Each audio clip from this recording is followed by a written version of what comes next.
The sky was not black. It was a furious, boiling copper. It tasted like ash and swallowed the noise of human desperation, replacing it with the sound of 1,000 tearing sails, the roar of the fire. Amelia Thorne, a cartographer whose hands usually smelled of India ink and aged parchment, was running for her life. The $190 million worth of property destroyed meant little to her. She was guarding something invaluable, something that smelled like old paper and fear. A small, silver-backed photograph and a rolled blueprint for a building that did not yet exist. She stumbled over a melted iron fence on what was once State Street. The heat was a tangible, malignant force, peeling the skin from her face. Behind her, the waterworks, the city's great Romanesque marvel, had just surrendered, its turret collapsing into the inferno with a sound like the final, defeated sigh of the entire city. Amelia's partner, the brilliant, disgraced architect Jasper Cole, had perished 36 hours ago, caught trying to save his library on the north side. But before the inferno consumed him, he had pressed the photograph and the tightly rolled sketch into her hand. "Find Silas, the contractor," Jasper had choked out, his voice hoarse from the smoke, his eyes wide with a feverish foresight. "Show him this. It's not just about rebuilding, Amelia. It's about building new. Build with steel, not wood. Build up, not out. Tell him the city must be the steel skeleton of a giant." The photograph in her pocket was of a simple, 4-story building in London, unremarkable save for its date, 1868. But the blueprint was for a 10-story metal-frame skyscraper, a concept that, in 1871, was considered both impossible and insane. If anyone saw it, Jasper's reputation would be utterly destroyed, even in death. She heard a shout, not the panicked cries of the displaced, but a cold, authoritative command. "The girl with the satchel, stop her! She is carrying the Nickerson documents!" Amelia looked back. 3 men, private security for the First National Bank, the same bank that had ridiculed Jasper's designs, were closing in, silhouetted against the blinding orange glow. They didn't want a photograph or a blueprint. They wanted a different set of documents, the bank's vital ledger, lost in the conflagration. They were mistaken, but their mistake was lethal. Amelia clutched the revolutionary blueprint to her chest, turned her back on the smoldering ruins of the commercial heart of America, and began running north toward the only part of the city the fire had spared, the dark, dense immigrant quarters. She knew that to save Chicago's future, she first had to disappear into its ashes and find a man willing to bet his entire fortune on a madman's vision. The fire had not destroyed Chicago.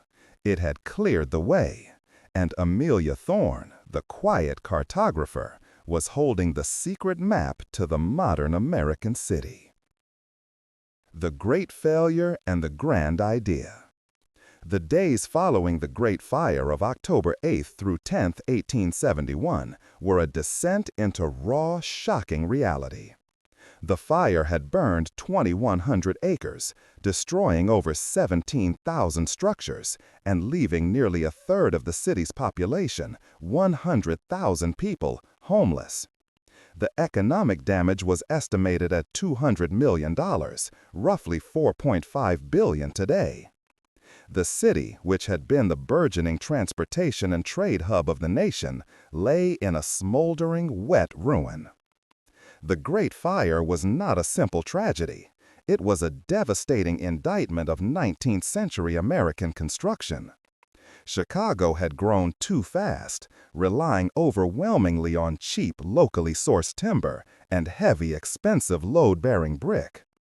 This method limited buildings to 7 or 8 stories at best, as the lower walls had to be impossibly thick to support the weight above, wasting valuable floor space. The closely packed wooden structures, coated in tar and connected by wooden sidewalks, had turned the entire downtown into a single seamless fuel source. The true genius of Jasper Cole's last act was his recognition that the fire had wiped out the structural past, offering a chance for a radical architectural leap. The old architectural paradigm was dead. Amelia found Silas Croft 3 days later in a makeshift relief camp established by the Quakers near the outskirts of the West Side, one of the few areas not entirely incinerated. Silas was not a man of refinement. He was a contractor, a master of timber and brick, with hands like cinderblocks and a face perpetually shaded by the brim of a dust-covered felt hat. He was shouting orders, organizing the distribution of meager supplies, his voice a gravelly echo of authority. "Silas," Amelia called out, fighting through the crowds of the dispossessed, the weary, and the shocked. "Silas Croft, I have something for you from Jasper Cole." Silas turned. His eyes, usually sharp and calculated, were dull with exhaustion and grief. He had lost his primary lumber yard and nearly all his workforce. He saw Amelia, a privileged Northsider, one of the few who had survived with her delicate features intact, and a flicker of resentment crossed her face. "Cole is dead," Silas stated flatly, turning back to his work. "God rest his manic soul. I have no time for his poetry, Miss Thorne. I have 90,000 people to keep from freezing." Amelia forced her way to his side. "He said you were the only one who understood the difference between building and rebuilding." That stopped him. Silas looked at her properly then, noticing the soot streaks that made her look like a survivor, not a refugee. "He did he? Jasper was always generous with his delusions. What did the architect of Wooden Folly leave me? Another sketch for a house made of glass?" Amelia took a deep breath, ignoring the stinging smoke. She unrolled the blueprint with the reverence of a priest revealing a holy text. The paper was stiff, the lines impossibly neat. "He left you the future of this city," she whispered, pointing to the drawing. "Look closer, Silas, not the facade, the bones." The drawing depicted a 10-story commercial office block. But instead of the familiar load-bearing brick walls that tapered dangerously as the building grew taller, there was a revolutionary grid of interconnected iron and nascent steel beams. The exterior walls were merely skin. Silas's gruff demeanor cracked. He squinted at the drawing, tracing a finger over a complex joint. A metal cage. You'd hang the stone on the frame like a dress on a clothesline. Insane. The wind alone would tear it down. "It's not iron, Silas. It's a design for a steel skeleton," Amelia insisted, recalling Jasper's feverish explanations. Jasper had been corresponding with a German engineer. The strength-to-weight ratio of the new Bessemer steel, once perfected, can hold up twice this height. The fire proved that brick and timber are tender. We must use the bones of industry. She pulled out the photograph of the London building. This 4-story warehouse in London, built just 3 years ago, the first load-bearing iron-framed building in the world. Jasper scaled the concept. He said Chicago, the city built on speed and audacity, must be the first to build the true skyscraper. He called it the Phoenix Principle. We must rise not from, but above the ashes. Silas stared from the blueprint to the photo. His exhaustion seemed to lift, replaced by a glint of the audacity that had made him a fortune. He was a contractor, but above all, he was an American pragmatist. The cost would be ruinous, but the advantage would be eternal. The city that built higher, faster, and safer will reclaim its destiny. "A 10-story steel cage," he muttered, a slow, dangerous smile spreading across his soot-smudged face. "And how will you pay for this future, Miss Thorne? The bank's burned. The insurance companies are facing ruin. Mr. Potter Palmer, the city's golden patron, is gone. We have no capital, only ash. The Gilded Age calculation. The true genius of the Chicagoans was not their resilience, but their speed and ruthlessness. Reconstruction began almost instantly. The fire was extinguished on Tuesday, October 10th. By Wednesday, lumber merchants were already setting up shop in the unburned sections, and contracts for rebuilding were being scratched out on salvage slate. The city would not wait for government aid. It would be rebuilt on credit, guts, and the staggering belief in American expansion. Amelia and Silas faced an immediate, brutal truth. The powerful, old-money Eastern banks, led by New York's formidable Elias Van Der Zee, saw Chicago's ruin as an opportunity to subjugate the Midwest's fast-growing economy. Van Der Zee controls the only significant source of capital not burned to cinders, Silas explained, gesturing to a newspaper article that proclaimed Chicago the fallen city. They were meeting in the charred, three-walled remains of Silas's office. The only thing he had managed to salvage was an iron stove and a few mahogany chair frames. He is offering money only under one condition, that all new construction adheres to his New York standard: thick stone walls, conservative height limits, and, most importantly, that all materials must be sourced from his Pennsylvania-based steel and quarry monopolies, Silas growled. He wants to rebuild Chicago as a gilded New York outpost, stifling our local innovation. Amelia understood the danger. Jasper's design required the adoption of the new revolutionary steel frame, a technology that would upend the entire construction industry and create a host of new, local Chicago industries: steel, elevators, fireproofing. Van Der Zee's standard would kill this innovation before a single beam was laid. "We need a loophole," Amelia declared, laying Jasper's blueprint next to a new city ordinance map. "We need to build a prototype so compelling, so safe, that the city council is forced to mandate our method, not his." Their target became the corner of Adams and Dearborn, a prime commercial lot where the First National Bank once stood. They needed land, materials, and a public endorsement, all of which were controlled by forces loyal to Van Der Zee. Amelia remembered a forgotten historical detail she'd noted in her cartography work. The city council, in its haste, had passed a new building code just before the fire, one that contained a glaring ambiguity. The code restricted building heights if they were made of load-bearing brick. It said nothing about buildings whose load was borne by an internal, independent skeleton. "The building code does not forbid a 10-story building," Amelia pointed out, tapping the map. "It only forbids a 10-story brick building.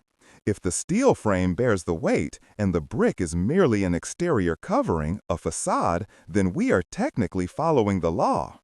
Silas was astonished. "A technicality? You'd bet a fortune and the future of the city on a lawyer's argument?"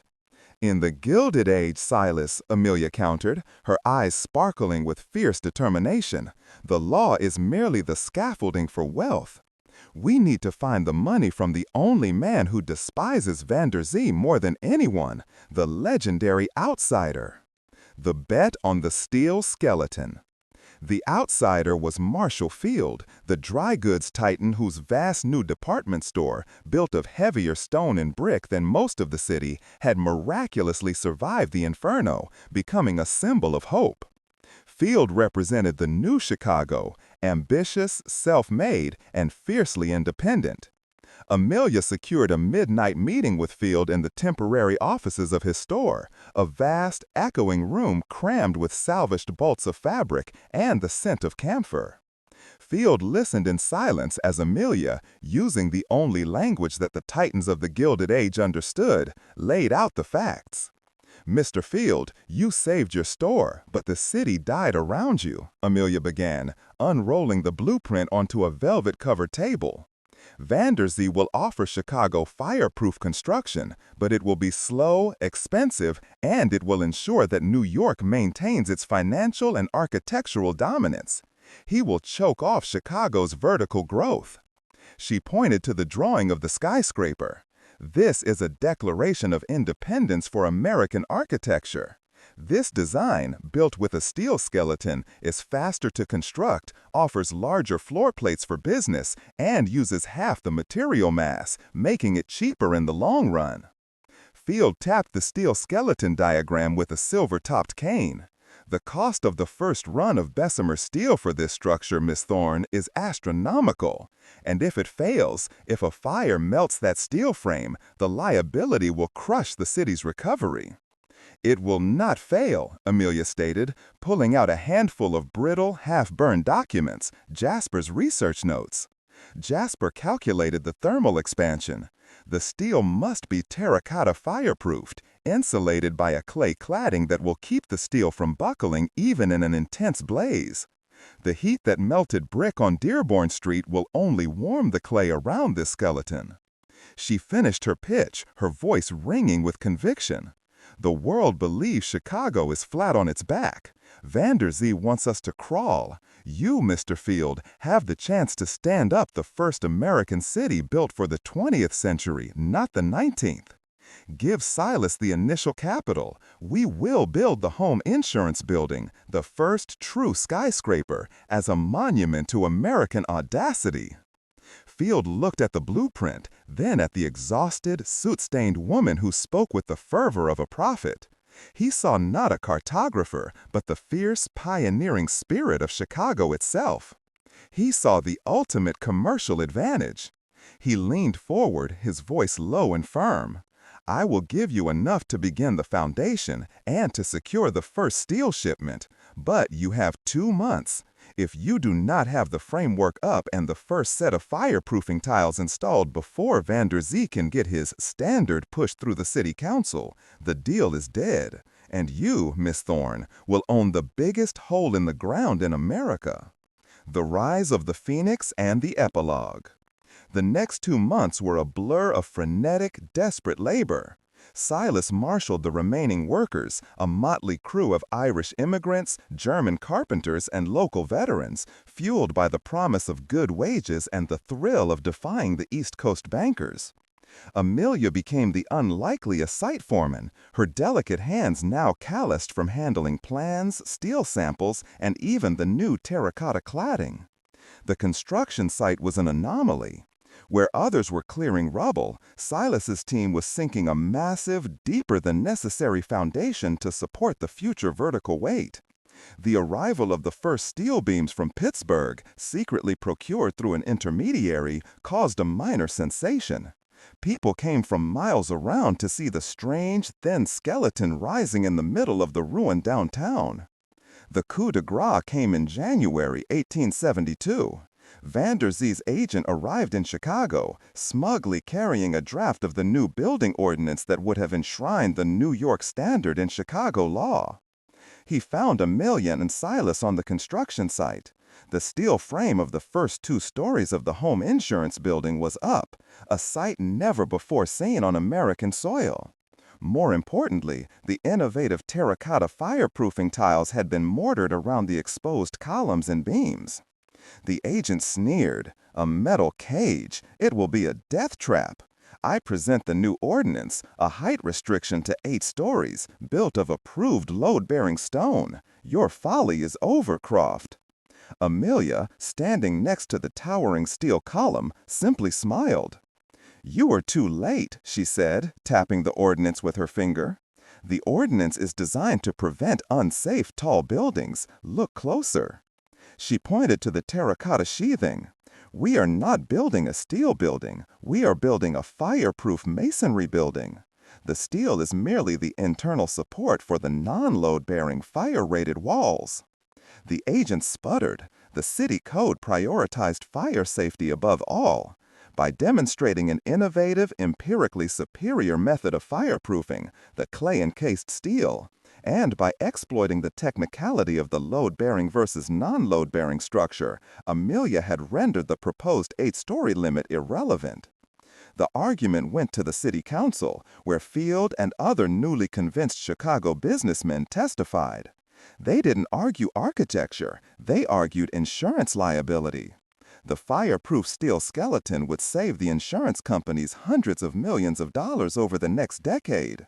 The city council, facing the choice between slow, expensive submission to New York or fast, innovative safety, made the only logical Chicago decision. They approved the new steel frame fireproof method. Epilogue. The home insurance building was completed in 1885, a decade and a half after the fire, rising 10 stories high and becoming, briefly, the world's tallest office building. It was the physical embodiment of Jasper Cole's dream, Silas Croft's pragmatic muscle, and Amelia Thorne's strategic brilliance. The structure was the first of the Chicago School of Architecture, paving the way for architects like Louis Sullivan and Daniel Burnham to create the city's famous skyline. By 1890, Chicago's population had ballooned to over 1 million, and the city was building higher and faster than any other place on Earth. The Great Fire had been the terrible forge in which the American skyscraper was born.